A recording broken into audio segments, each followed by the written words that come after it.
Yeah, it looks like we're sort of kitchen nightmares. somehow that. Oh, sorry, hotel. Now I have space to do a hard recording in case the stream decides to kick me out again. No, that's not what I want. I need settings and I need storage. All right, I do have that much. I've got 40 gigabytes. Media gallery, I'm sure I could delete some. Albums, select multiple items. That was a full Wets at Las Vegas. I don't actually believe that.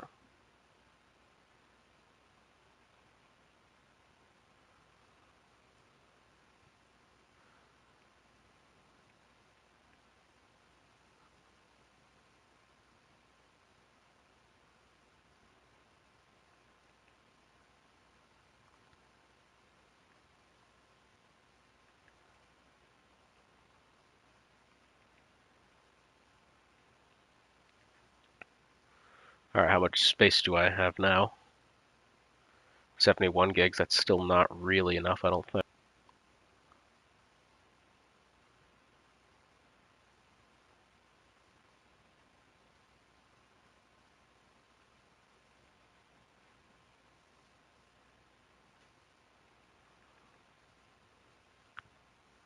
All right, that may be enough. Sorry about that, folks. Let's get back to it. All right, we're here now. Sorry about that. Yeah, I just had to clear some storage so I can actually get a hard recording together, but we're back live.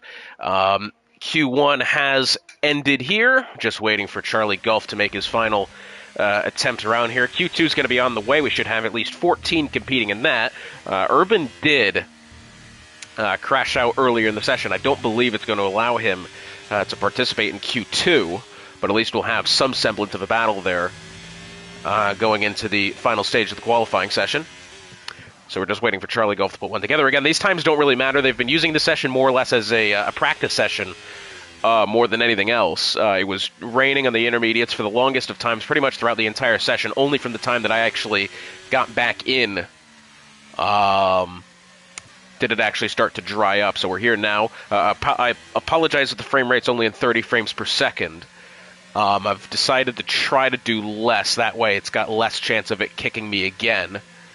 Usually I'll be okay to be 1080p and 60 FPS. That's not what I'm doing anymore. I'm only doing 30, just hoping that the internet cooperates. But that's going to be the end of Q1 there. Not that it matters. That was more of the practice session. On to Q2 next up.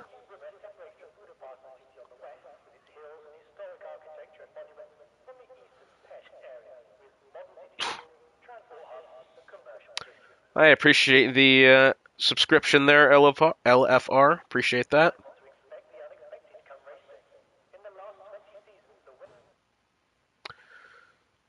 So your Q1, otherwise known as practice results there for the Hungarian Grand Prix. Angry Walrus on top in the wet session. Charlie Golf second, Johnny Damon third. DW CJ fourth, John the Prince fifth, Shiesty sixth. Hemphead seventh, LFR eighth, Pontiac Bandit ninth, Owa 10th, 11th is Reimer, 12th Harm Manson, 13th Bong, and 14th Urban. And rounding out the grid, P15, although actually crashing out was that of Curveball.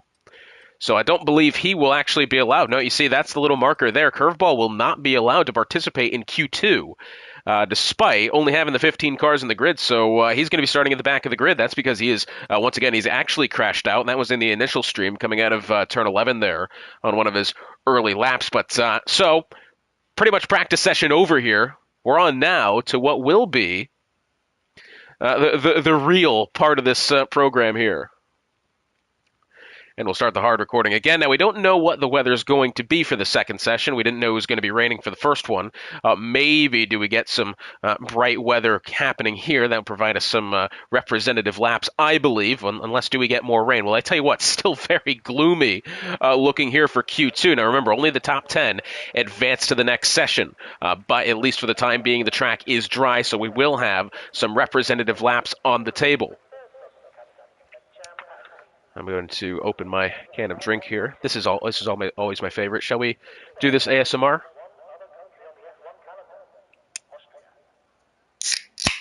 Oh yeah, brilliant. ASMR with Hotspot here. DWCJ is going to be the first driver out on track in our qualifying session here for the Hungarian Grand Prix. Also, the Elite Tier kind of memorial race celebration of life for that of Nick Nack Paddywhack.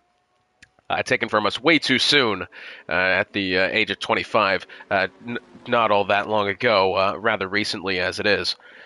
I said it on the last broadcast attempt that I did as well. I'll say it again here. I didn't really know Nick Nack that well, but what I did know is this. Every time that you saw him on track, I only managed to cast a couple of his races, but that was a guy that was going to give 110% every single time he was out there. And I tell you what, there was a very solid chance he was going to end up on the podium as well. Very talented driver, very fun to watch, and a very big part of CCRL from what I take it. And he had been for the longest of times. That's again, I've only been here since I think the Saudi Arabian Grand Prix was my first actual race with this league. So I haven't been around that much to know him all that well. But I did know that the displays he put on in this league, and he was leading the championship by quite a lot as well. The displays that he put on were second to none, and yeah, it's a very tough one here today. But what we do have is this. It's going to be DWCJ making his way through turns 13 and 14 here. He'll be the first driver to begin an actual qualifying attempt. We haven't had that so far today. We've only just had the practice session, which we had earlier in the wet. But DWCJ down the pit straight, heading towards the first corner. It's a long pit straight this. A lot of overtakes are going to be made here into the very tight right-handed corner of turn 1, otherwise known as the Valtteri Bottas bowling alley into that first corner. Got to be careful on exit. That outside curb will send your car spinning, and traction a little bit limited exiting turn 1 there. Down the hill in towards turn 2, as you just saw, you'll have DRS there. Doesn't matter too much. Not many moves being made. Through turn 3, up the hill to the toughest corner, one of the toughest corners in F1, this uphill left-hander off camber of turn 4, very difficult. Through the winding turn 5 now, if you hit that curb on the inside of the apex, you will spin in towards the worst chicane in Formula 1, seconded only to the Newville chicane, and the one in Spain and the one in Miami. Those section of the tracks do need to be gotten rid of. I will stand on the top of that hill and wave that flag until I die. And, well, that's all there has to be said about that. Through the right-hander of turn 11 now, that's where we saw the AlphaTauri of Curveball actually crash in the initial session, the Q1. And that's why he's not here now. DWCJ making his way through 13 and 14. As I had mentioned before, an interesting thing I would actually love to see, imagine if they had some Zandvoort banking in these final two corners there. That would be fantastic for the circuit. But across the line, it's a 1:16.658. That's a good lap from DWCJ.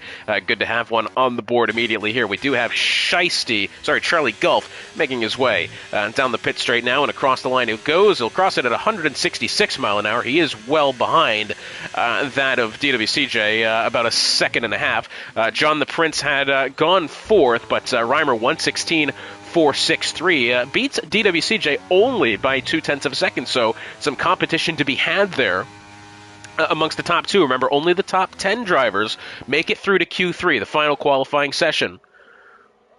We started with 15 in Q1. Curveball crashed out. He's not here. We should have 15 drivers in Q2. That's why we don't. Only the top 10 will move on. The bottom 4 will be eliminated. For the time being, that belongs to Sepulveda. Did I get that correctly? Sepulveda? Sepulveda?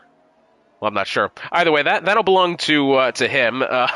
Bong It, Owa, and Angry Walrus. We did just have Johnny Damon, the former teammate of Nick Nat, go 1:16.107. Those two have dominated the constructor standings throughout the majority of this season. Walrus then tops that by about half a second. A matter of fact, just about 4/10, 1:15.700. New fastest lap here in Q2. Across the line behind him, I believe, is Sepulveda making his way onto a timed lap, his first one of the day. He's gone to the medium tires. It's an interesting choice here. Not a 4-1, to be honest. Pontiac Bandit, John the Prince, Hemphead, and now Sepulveda have all gone to the medium tires, getting that bit of practice in. Now, remember that first session we kind of figured was going to be the practice session, but again, that was all in the wet, and assuming that it stays dry throughout the remainder of the day, we are going to see these drivers take to the mediums, and that's why we've seen so many here. These are the first dry laps of the day that these drivers may be running.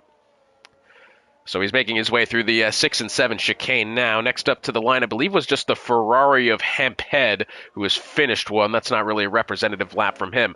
We do have Owa making his way up through turn 5 now in towards the chicane. Around the final corner is the McLaren of John the Prince. I don't believe he's on a representative one here. No, he's not, but across the line and down the pit straight he goes. Does he perhaps have his... It does appear that he's going to be going forward here, 190 miles an hour into the first corner. Exits the first corner nicely. DRS activated as he makes his way down. Towards turn 2 here, curb on the way in. A lot of apex curb there. That's another one of those raised curbs that could spin the car. Thankfully, that corner is more off camber than going up through turn 5. That's why it's not going to happen. But turn 4 here, let's see how he takes it. 2 downshifts there on the way in. Up through 5 now. Got to be careful of the apex. That will send your car spinning. Takes it nicely into the worst chicane in Formula 1 here, turn 6 and 7. Little bit of wiggly on the way out. Nothing to really complain about for the time being for John the Prince. I think he's, at the moment, doing okay. He's in a sea of other drivers currently on those medium tires. He'll have at least probably 1 or 2 more attempts here. He's quicker by about half a second at the moment. That'll put him roughly P7, P6 maybe. If he's able to finish out the lap on a good note here, making his way through 13. We do have the Haas of Charlie Gulf on an outlap, Owa, John the Prince, and Sepulveda, the only drivers remaining on track. Across the line is that of John the Prince, and he's gone 8th, a little bit slower, I think, maybe through that third sector. Either way, he's improved by 5.5 tenths of a second. He's gone up to 8th. He's within 8/1000ths of that of Charlie Gulf for the 7th spot, so that's a very good lap on what is now 3-lap-old medium tires. 7 minutes and 50 seconds remaining in the session here, so we're going to go ahead and assume that these drivers are going to be making their way into the pit lane very shortly, and that's going to be the end of this first round of timed laps here, although what we do have now is that of Shiesty making his way back out on track, what I believe is one of the first drivers to... No, he was on the softs as well. Okay, I thought it maybe had tried the mediums. No, only 4 drivers tried the mediums. John the Prince, Pontiac, Sepulveda, and Hemphead, the 4. Into the pits now is the Red Bull of Owa, so I think we now have pretty much 3 out of the different 4 drivers that we did have now. Pontiac Bandit on the track, Charlie Gulf, so the pair of the Haas drivers in AlphaTauri, and the McLaren of John the Prince, who's going to be making his way in here. We do have that of Charlie Gulf about to get one going here, so we'll go along with the Haas driver as he's going to make his way down the pit straight towards turn 1. You know, despite this track being a very high downforce circuit, some of these guys have been in the upper 190s making their way to that first corner. Down the pit straight he goes. DRS activated here. Let's see what his top speed is when he gets into the braking zone. He's going to max at 191 on the way to the first corner. Pretty good. Heavy over the apex of the first corner. A lot of the times we'll see drivers take that a little bit wider. Not the case. Down the hill with DRS activated again towards turn 2. Off camber left-handed corner. Does sometimes provide some great racing. To this third one here, the funnel of kind of turn 3. The exit creeps up on you there, and it's a very fast right-handed corner as well as the next left-hander up the hill here. Somehow he's kept it within track limits. He's a 10.5 quicker through sector 1. Up through turn 5 now, in towards the chicane. 6 minutes and 10 seconds remaining here. And a little bit indecisive on the turn into turn 6, but otherwise lap looking pretty good so far here for Charlie. Remember, the top 10 will advance to the next session. Charlie Gulf for the time being on a good one. Here's turn 11. This corner has caught some drivers out by surprise. He's gone purple sector 2, 2.5 tenths quicker. I'd say the difficult part of the lap is over now for Charlie Gulf in through turn 13. And turn 14 after this. He's got a wide berth on the way in, trying to carry as much speed on the way out as he possibly can. DRS gets activated at 140 miles an hour to the line, only 6th. Improves by 0.2 of a second, but I have to think that somewhere along the line he's lost a little bit of time. 6th for the time being, that may help him. I'm not too sure if he's going to be completely safe from elimination, but we'll have to wait and see. That's a not bad first attempt. Pontiac Bandit in the time being, I believe, has gone P6. Not all that far ahead of Charlie. Matter of fact, P6 on the way down to P11, within 0.7 of a second of each other. As that of Shiesty's actually just gone 6th. He's improved by quite a lot. Gets Pontiac Bandit by about 5/100ths there. Sorry, more than that. Yeah, 7/100ths. Good math. I can't do math. But a good lap from Shiesty, so both the Haas drivers in the top 10 at the moment. The 4 drivers being eliminated for the time being belong to Manson, Sepulveda, and the pair of the Ferraris, Hemphead and Bongett. Hemphead on a timer now. I'm not too sure how he's doing. Bongett's still in the pit lane, yet to put together a timed attempt. He's got 4.5 minutes to do so. And we do have our provisional top spot of Angry Walrus coming back out on track. By the way, both Aston Martins on an outlap now. Hemphead around the final corner to the line. He goes only 12th, 1:18.527. He does improve by half a second, but that is not going to be enough. He'll have to get that car really quickly back to the pit lane and then back on out if he wants any sort of attempt at getting into Q3. For the time being, he's well on the outside looking in. Sepulveda, I think, maybe kind of putting this lap to bed here, may start a new one as he's making his way out of turn 11 now. To the line he goes, and yeah, he's slower by 8.5 seconds through that sector, so we can assume the Alpine's going to start a new one here in just a little bit. Manson making his way, that's coming out of turn 9 on an outlap as well. John the Prince, and that Aston Martin of Angry Walrus also. So it looks like the next driver to begin a timed lap will be the Alpine of Sepulveda as he makes his way out of the final corner, down the pit straight. Time lap beginning here for the Alpine driver. Top speed we've seen so far, at least that we've witnessed, 191. He will get that one by 2 miles an hour there, 193 into the braking zone for the Alpine. Bit of a dangerous game to play, wanting top straight line speed when this is a very high downforce track. Could he potentially be caught out by that, trying to get too much speed in the one DRS zone, and then the rest of the track missing out on time because there's not enough downforce on that Alpine? That could very well be the case, although 2.5 tenths of a second quicker through Sector 1. For the time being, still not safe. He'll need quite a lot here on this attempt. Nicely through turn 5, 2 minutes and 45 seconds remaining here, through the worst chicane in Formula 1, and on the way out. He's held it nicely. He's actually taking the line quite well, has to be said. Through turns 8 and 9 coming up now. Quick left-hander of turn 10 and into the very tricky turn 11.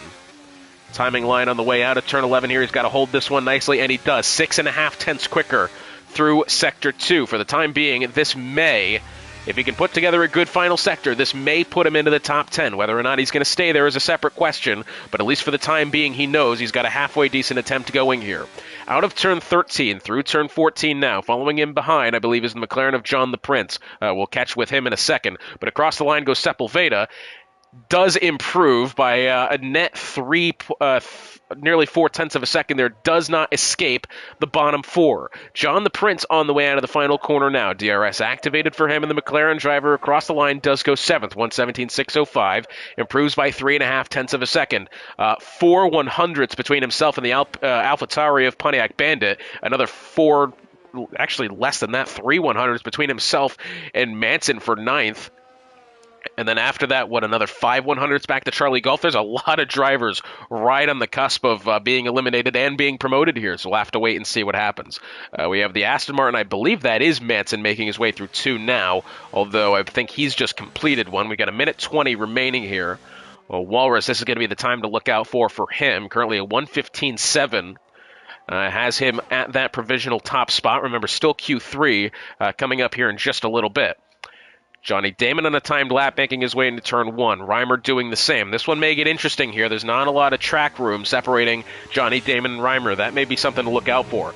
Walrus somehow doesn't invalidate track limits exiting turn 4. That one got very close. A little bit of a wiggle getting back onto the steering input, exiting 5. Through the chicane now, 6 and 7. His teammate, a bit of a lock up there in front of him. That may have perhaps just a little bit maybe distracted him. I mean, you see a lockup that big in front of you, your tendency is to slow down to avoid.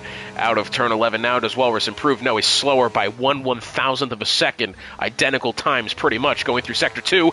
Bit of a wiggle on the back end there, and that will pretty much put this timed attempt to bed, unless he's previously made another mistake going through Sector 3 here, so we can assume that that's going to be the end of Q2 here for Angry Walrus. Across the line either way, to the line he goes, and yes, slower by 7 100ths. Johnny Damon on the way next.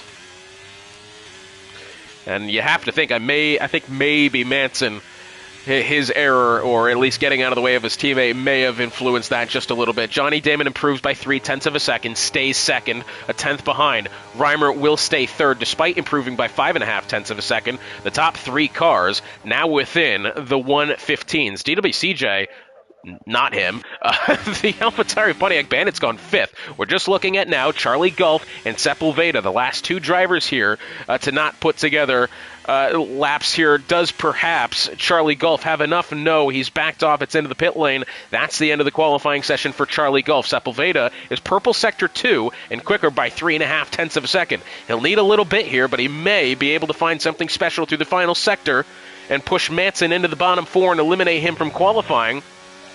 Across the line goes the Alpine, and he goes 10th, 1:17.657, improves by 0.7 of a second, and less than 3/100ths between Sepulveda and R. Manson. The driver being eliminated there. He's out of qualifying. Sepulveda, a beautiful attempt there on his final go to put himself into the 10th place and in through to Q3. We've just had the McLaren of John the Prince go P8. Very competitive midfield here, has to be said. The top three competitive in their own right, but what is that? That first second expanding from DWCJ in fourth down to Sepulveda in 10th. Matter of fact, Manson as well. Positions 4 through 11, separated by less than a second there. Charlie Gulf not all that far off either. But just going to be waiting for Johnny Damon to make his way into the pit lane here. And that's the end of Q2.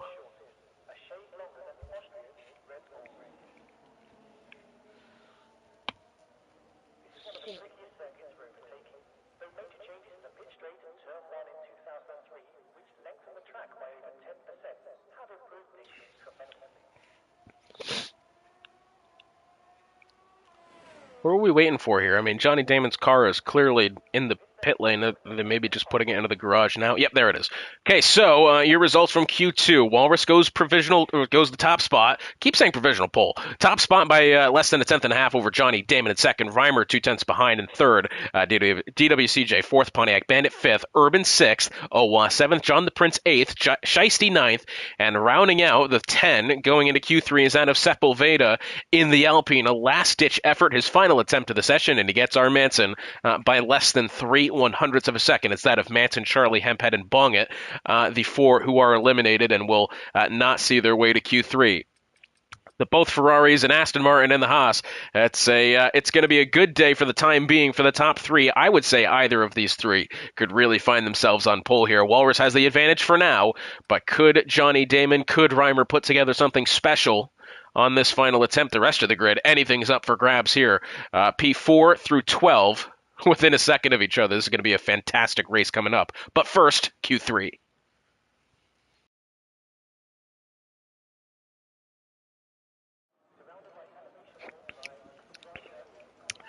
And the sunshine out once again here for Q3. Thankfully enough, again, we had the rainy Q1. That's pretty much served as a practice session more than anything else. But here we are. Top 10 drivers vying to get their way towards the top end of the grid here. Again, you'd have to give the advantage to the trio of Reimer, Johnny Damon, and Angry Walrus, but anything is possible. And even behind that, from DWCJ on the way back to that of Sepulveda, any of these positions are up for grabs here. I genuinely have no predictions, none of which are going to be correct about who finishes where. That part's for sure. But what we do know is that it's going to be that of DWCJ out on track here, along with the memorial of Knick Knack Paddywhack, which we'll go over in just a second here. The drivers all sporting the black helmets tonight. Some even changing their Discord user profile images to the blacked out CCRL logo. But in this race here, it is important to mention, I haven't mentioned it yet, there will be we'll have the formation lap. That first lap will be no more than ceremonial. It will be a parade lap on the first go round after the lights go out. Single file, no overtaking. And this race will, I think, officially begin once they exit the first corner on lap 2 of the Grand Prix. So the formation lap will happen. Lights will go out. They'll do the parade celebratory lap. Well, I say celebratory. That's not the right way to describe it. They'll do the remembrance lap there. And then we'll get racing, exiting turn 1, down the hill towards turn 2. It's a very interesting way to start the Grand Prix. I think it's absolutely correct, but absolutely deserved for the driver that Nick Nack was. And will always be, it will be. I mean, again, I'm going to say this again. I did not get an opportunity to see him much in my very limited time here in CCRL, but what I did see of him was an unbelievably uber-talented driver that you could have the guarantee that he was going to be top 5 in anything in any given competition he was going to be in. But he worked for it, and, well, he successfully worked for it time and time again. It'll be that of DWCJ on the first timed attempt of the session here. Exits the corner, up the hill through turn 4. Well, there's no real indication of how well this lap is going to be for now. 9 minutes and 20 seconds remaining of the 12-minute Q3 session. Through Sector 1, obviously purple, into the worst chicane in Formula 1, as I've dubbed it, and will continue to do so. A little bit squirrely on exit there. We've seen drivers have some difficult tracks. Some drivers will choose, some will try to avoid the curb. DWCJ has kind of done both there. He's not really picked a proper exit point of that corner. In through 13 and 14 coming up here in a second. The Williams will be followed with that of, I believe it's going to be the AlphaTauri of Pontiac Bandit, although I don't think it's a representative lap from him. Across the line is DWCJ. 1:15.981. Only the 4th driver of the day to make their way into the 1:15s.